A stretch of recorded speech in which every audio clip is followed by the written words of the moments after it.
चुनाव आयोग के लिए न तो कोई विपक्ष है न तो कोई पक्ष है, सब समकक्ष हैं। कुछ दिन पहले बीजेपी के लोग प्रेस कॉन्फ्रेंस करते हैं, उनसे कोई एफिडेविट नहीं मांगा, उन्हीं का डेटा है, उन्हीं के आंकड़े हैं, मुझसे एफिडेविट मांग रहे हैं। क्या अपनी माताओं, बहुओं, बेटियों सहित किसी भी मतदाता की सीसीटीवी वीडियो चुनाव आयोग को साझा करनी चाहिए क्या? आपने सीसीटीवी का कानून बनाया, फिर आपने उस कानून को बदला क्यों? नमस्कार, मैं प्रकाश कुमार। आखिर काफी दिनों के बाद चुनाव आयोग ने अपना प्रेस कॉन्फ्रेंस कर दिया। हालांकि प्रेस कॉन्फ्रेंस में से कितने जवाब मिले ये आपको भी मालूम होना चाहिए कि आखिर चुनाव आयोग ने उस प्रेस कॉन्फ्रेंस में जवाब दिए या फिर सवालों में ही उलझ गया।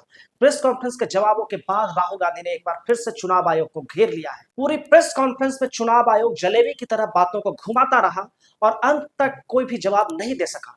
राहुल ने इसी बात को पकड़ लिया है और राहुल लगातार चुनाव आयोग के ऊपर हमले कर रहे हैं। तो आज के वीडियो में हम आपको बताएंगे कि आखिर चुनाव आयोग कैसे अपने ही जवाबों में फंस गया। हम उसकी एक एक जवाब आपको दिखाने वाले हैं और बताने वाले हैं कि कहां पे गोलमाल चुनाव आयोग ने कर दिया है। इसके अलावा राहुल गांधी के जवाबों को भी दिखाएंगे, लेकिन उससे पहले अगर आप हमारे चैनल पर नए हैं तो सबसे पहले आप चैनल को सब्सक्राइब कर लीजिए। उसके बाद वोट चोरी के मुद्दे पर राहुल गांधी वर्सेस चुनाव आयोग, इस पूरे मुद्दे पर बात करेंगे। राहुल गांधी पिछले 1.5-2 महीने से लगातार वोट चोरी का मुद्दा उठा रहे थे कि इस देश में वोटों की चोरी हो रही है। इसके लिए उन्होंने लगातार 6 महीने की मेहनत के बाद एक पावर पॉइंट प्रेजेंटेशन तैयार किया और उस प्रेजेंटेशन के जरिए राहुल ने बताया था कि कैसे कर्नाटक की एक विधानसभा सीट महादेवनपुर में किस तरीके से वोटों की चोरी की गई, कैसे वहां पे 1 लाख लोग इलीगल ढंग से संदिग्ध वोटर हैं।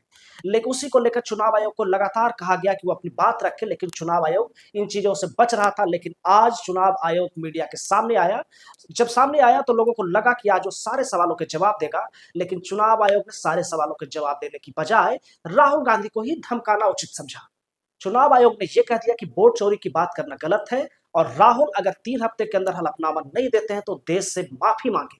बताइए, चुनाव आयोग उन बातों की जांच करने की बजाय राहुल गांधी से ही माफी मांगने और हलफनामा दायर करने को कह रहा है। आप चुनाव आयोग की बाइट सुनिए। वोट चोरी जैसे गलत शब्दों का इस्तेमाल करके जनता को गुमराह करने का असफल प्रयास किया जाए तो यह भारत के संविधान का अपमान नहीं तो और क्या है। सलीके से चुनाव आयोग को आज राहुल गांधी के सभी आरोपों का जवाब देना चाहिए था, लेकिन जवाब देने की बजाय उन्होंने राहुल गांधी के ऊपर आरोप लगाना ही मुनासिब समझा। राहुल गांधी ने आज बिहार से वोटर अधिकार यात्रा शुरू की है और आज ही के दिन चुनाव आयोग संडे के दिन होने के बावजूद अपना प्रेस कॉन्फ्रेंस करने के लिए आया। बहुत सारे पत्रकारों ने वहां बहुत सवाल पूछे। उन्हीं सवालों के जवाब में जब ये पूछ लिया गया कि आखिर डुप्लीकेट वोटर पूरे देश में कैसे बढ़ गए, तो जिसके जवाब में चुनाव आयुक्त ने यह कह दिया कि लोग गांव से शहर चले गए, इसीलिए एक वोटर का नाम 2-3 जगह पे हो गया। बताइए चुनाव आयुक्त कैसा तर्क दे रहे हैं। उनसे पूछ लिया गया कि अगर 2 जगह हो गया तो आपने हटाया क्यों नहीं, तो चुनाव आयुक्त ने यह कह दिया कि मान लीजिए कि पीयूष नाम का कोई मतदाता है, अगर पीयूष का नाम अगर हम सर्च करेंगे तो हजारों पीयूष सामने आ जाएंगे। आप चुनाव आयोग का ये बयान सुनिए, कितना गंभीर है। पीयूष जी के नाम को अगर आप 100 करोड़ में सर्च करेंगे तो आपको हजारों लोग मिलेंगे। अब कौन से पीयूष जी का नाम काटा जाए, कौन से पीयूष जी 2 हैं ये? तो अगर इसको जल्दीबाजी में किया जाएगा तो किसी भी मतदाता का नाम गलत कट सकता है। यानी कि देश के मुख्य चुनाव आयुक्त ये कह रहे हैं कि अगर किसी का नाम कई जगहों पे है तो उसे हटाना बड़ा मुश्किल है।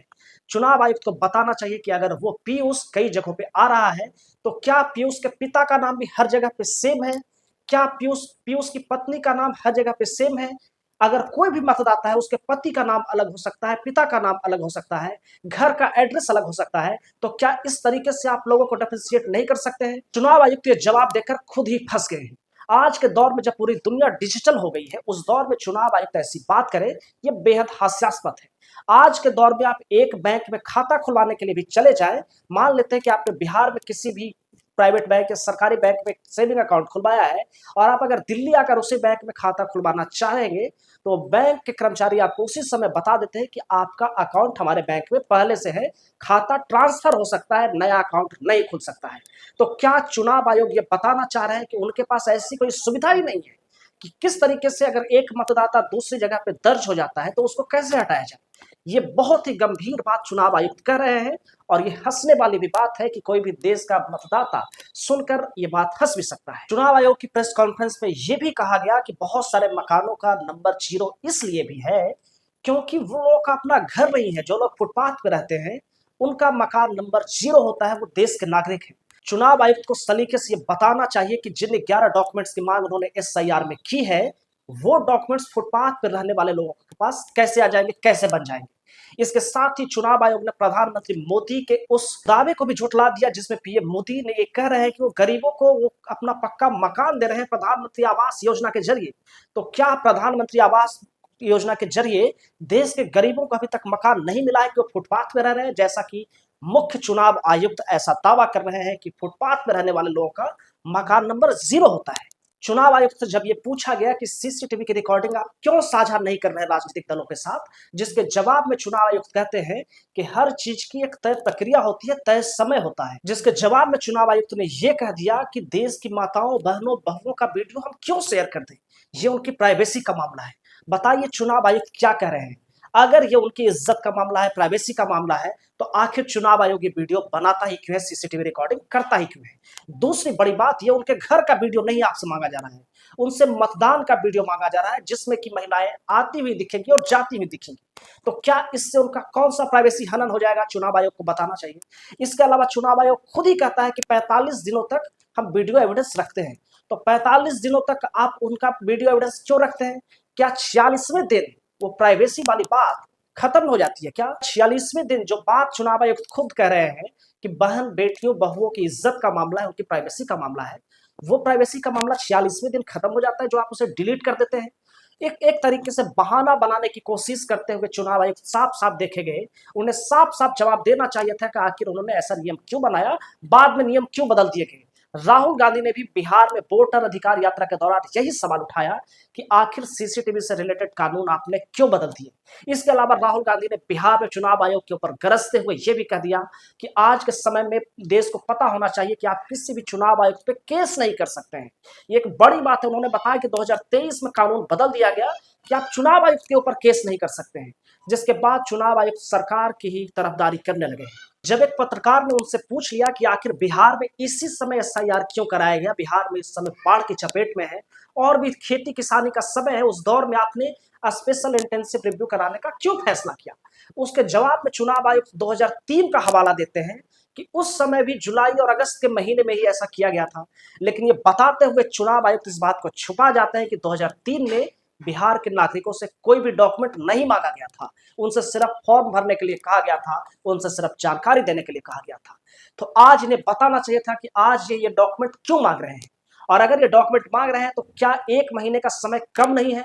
चुनाव आयुक्त इसके जरिए ही अपनी बातों को ही जलेबी की तरह घुमाते हुए दिखे।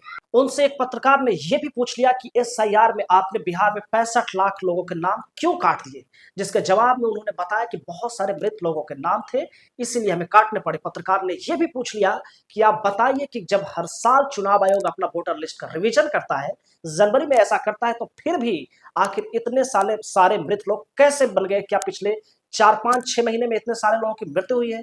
जवाब में चुनाव आयोग ये कहता है कि नहीं, ये पिछले कई वर्षों पहले जिनकी मौत हुई है उनका डेटा है, हमारे पास नहीं आ पाया था। इसका मतलब चुनाव आयोग क्या कहना चाहता है कि कई वर्ष पूर्व मृत हुए लोगों का डाटा भी अभी तक वोटर लिस्ट पर चल रहा था, और अगर ऐसा चल रहा था तो इसके लिए जिम्मेवार कौन है? सीधे सीधे इसके लिए कटघरे में चुनाव आयुक्त ने खुद को ही खड़े कर लिया है। तो क्या चुनाव आयोग इस मामले में अपने ही पूर्व आयुक्तों या अपने कर्मचारियों पर कोई कार्रवाई करेगा? क्योंकि ये गलती तो साफ साफ चुनाव आयोग की दिखती है। जब हर साल वोटर लिस्ट का रिवीजन होता है तो आखिर वो लोग वोटर लिस्ट में इतने साल बाद भी कैसे बने हुए थे? चुनाव आयोग को इसका जवाब देना चाहिए। क्या चुनाव आयोग सिर्फ चुनावों के समय ही काम करेगा, या जिस समय SIR जैसी प्रक्रिया होगी उसी समय काम करेगा, उसी समय वो घर घर जाकर असली मतदाता की पहचान करेगा?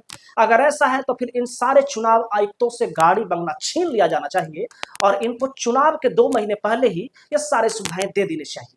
आपको जब पता है कि पूरे देश में अलग अलग समय में चुनाव होते हैं, आप चुनावों के समय व्यस्त हो सकते हैं, लेकिन चुनावों के बाद एक के बाद दूसरे चुनाव के बीच 8 महीने 1 साल का गैप होता है। उस दौरान आप क्या करते हैं? क्या इस दौरान आपके पास ये डेटा भी नहीं आ पाता है कि आखिर किन लोगों की मौत हो गई है? क्या इस डेटा के लिए भी आपको 23 साल का इंतजार करना पड़ता है? चुनाव आयोग कहीं ना कहीं अपने जवाबों के जरिए खुद ही फंसते जा रहे हैं। राहुल गांधी ने अपनी प्रेस कॉन्फ्रेंस में पीपीटी के द्वारा जितने भी सवाल पूछे थे उसका कोई भी जवाब चुनाव आयुक्त ने नहीं दिया। इसके बदले उन्होंने ये कह दिया कि कोई भी पावर पॉइंट प्रेजेंटेशन देकर सोचेगा कि हमारे ऊपर सवाल उठा दे तो हम किसी को भी नोटिस नहीं भेजेंगे। वो कह रहे हैं कि अगर कहीं भी मतदाता सूची में गड़बड़ी है तो आपको हलफनामा देना पड़ेगा। लेकिन चुनाव आयोग ने इसी समय इस सवाल का उत्तर नहीं दिया कि राहुल गांधी को तो आपने हलफनामा के लिए बोल दिया, उन्हें नोटिस भेज दिया, लेकिन उसी समय जब बीजेपी के अनुराग ठाकुर ने कांग्रेस के वायनाड की सीट और कई सीटों के ऊपर फर्जी वोटर होने के बारे में बताया, उसके ऊपर आरोप लगाए, तब चुनाव आयोग की ओर से कोई नोटिस नहीं दिया गया, अनुराग ठाकुर को हलफनामा दायर करने के लिए नहीं कहा गया। आखिर ऐसा दो तरह का डबल स्टैंडर्ड क्यों किया गया, इसके ऊपर चुनाव आयोग ने कोई भी साफ साफ जवाब नहीं दिया कि बीजेपी के साथ ऐसा मीठा मीठा बर्ताव क्यों और कांग्रेस के साथ ऐसा कड़वा कड़वा बर्ताव। कुल मिलाकर देखें तो चुनाव आयोग आज की प्रेस कॉन्फ्रेंस में, जिसका कि इंतजार काफी समय से किया जा रहा था, लग रहा था कि कुछ सवालों के जवाब देगा, वो जवाब देने की जगह बातों को गोल गोल घुमाता दिखा, कोई स्पष्ट आंसर नहीं कर सका। इसके बाद आप इस मुद्दे पे क्या सोचते हैं कमेंट करके जरूर बताइएगा कि चुनाव आयोग क्या वाकई अभी भी वोटर्स के मन का संशय दूर कर पाया है। अगर नहीं कर पाया है तो आखिर चुनाव आयोग को अपने काम में पारदर्शिता लाने की जरूरत क्यों नहीं है, आखिर क्यों उसका काम पारदर्शी नहीं होना चाहिए। अब वीडियो आपको कैसा लगा कमेंट करके जरूर बताइएगा, और अच्छा लगा हो तो लाइक शेयर और चैनल को सब्सक्राइब जरूर कर लीजिएगा। हम मिलेंगे आपसे अगली वीडियो में, तब तक के लिए नमस्कार।